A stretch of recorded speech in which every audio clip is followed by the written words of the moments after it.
सुरुवातीला राजकीय बातम्या। एनसीपीच्या अंतर्गत घडामोडींवरती तटकरे आणि पटेलांची पवारांशी चर्चा।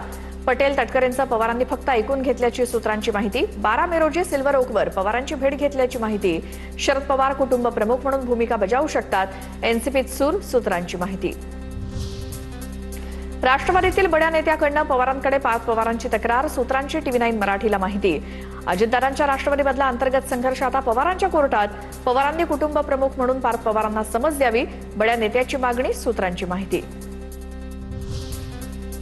आपण सर्वेसर्वा झालोय असं पार्थ पवारांना वाटतंय। शरद पवारांकडे तक्रार जरी झाली असली तरी पार्थ पवार ऐकतील असं वाटत नाही, अंजली दमानी यांची प्रतिक्रिया।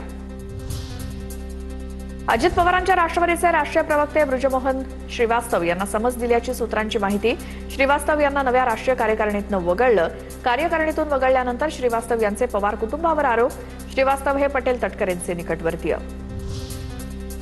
निवडणूक आयोगाला दिलेल्या पत्रात तटकरेंच्या नावापुढे प्रदेशाध्यक्ष असा उल्लेख नाही। प्रफुल्ल पटेलांच्या नावापुढेही कार्यकारी अध्यक्षपद नाही, तर आम्ही चर्चा करून मार्ग काढू, तटकरेंची प्रतिक्रिया। माझा 42 वर्षांचा राजकीय प्रवास, मला जेव्हा बोलायचंय त्यावेळी मी बोलेन। पार्थ पवारांवरनं माध्यमांच्या प्रश्नावरती सुनील तटकरेंची प्रतिक्रिया।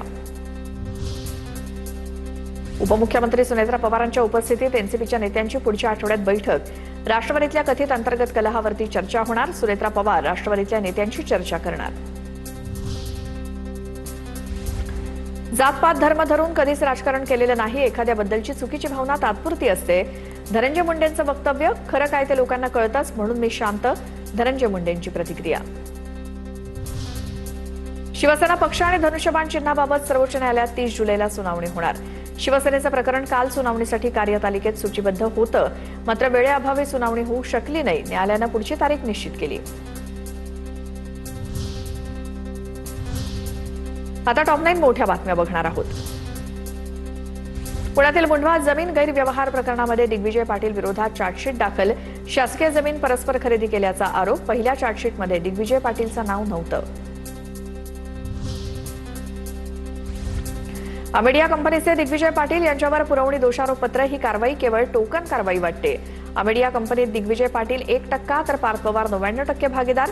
मुंढवा जमीन घोटाळ्यामध्ये दोघेही जबाबदार। सामाजिक कार्यकर्ते विजय कुंभार यांचं ट्विट चर्चेत।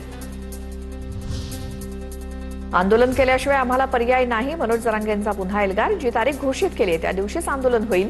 वारंवार फसवणूक आणि विश्वासघात झालाय, जरांगेंचा आरोप। समाजाच्या कल्याणासाठी आम्ही कोणताच विचार करत नसल्याची भूमिका।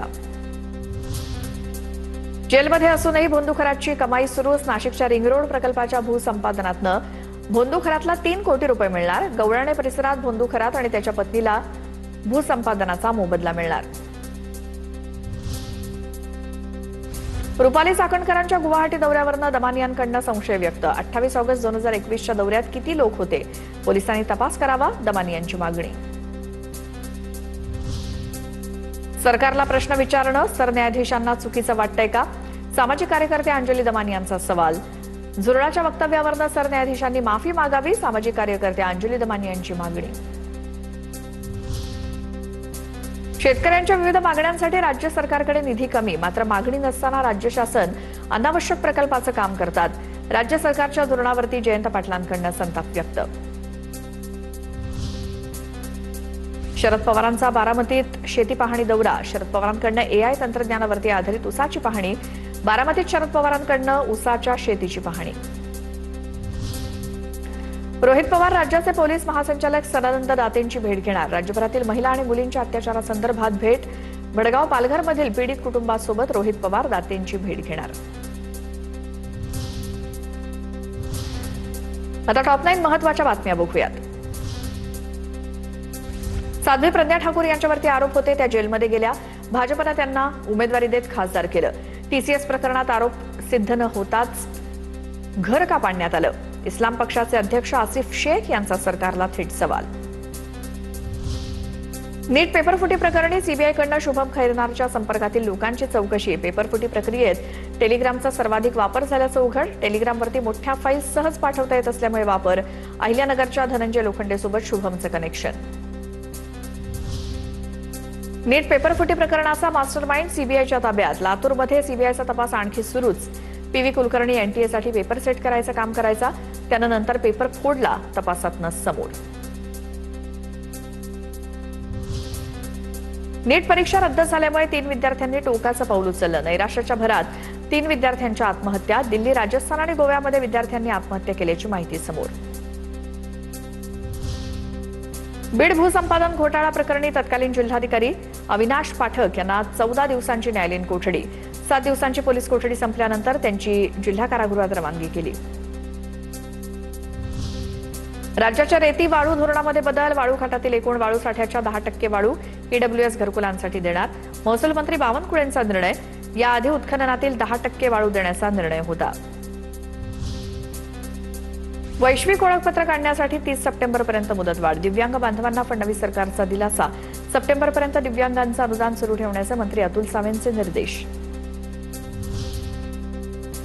सिंहस्थ कुंभमेळ्यासाठी साधुग्रामची 367 एकर जागा कायमस्वरूपी संपादित होणार. 283 एकर जागा संपादनासाठी तब्बल 2267 कोटी रुपयांच्या निधीला मंजुरी देण्यात आली आहे. यापूर्वी 14 एकर जागा संपादित, आता संपूर्ण जागा प्रशासनाच्या मालकीची होणार. पंतप्रधान नरेंद्र मोदी नेदरलँडची राजधानी एम्स्टरडॅममध्ये पोहोचले. भारतीय समुदायाच्या नागरिकांकडून मोदींचं उत्साहात स्वागत. आज भारत आणि नेदरलँड या देशात काही महत्त्वाचे करार होणार.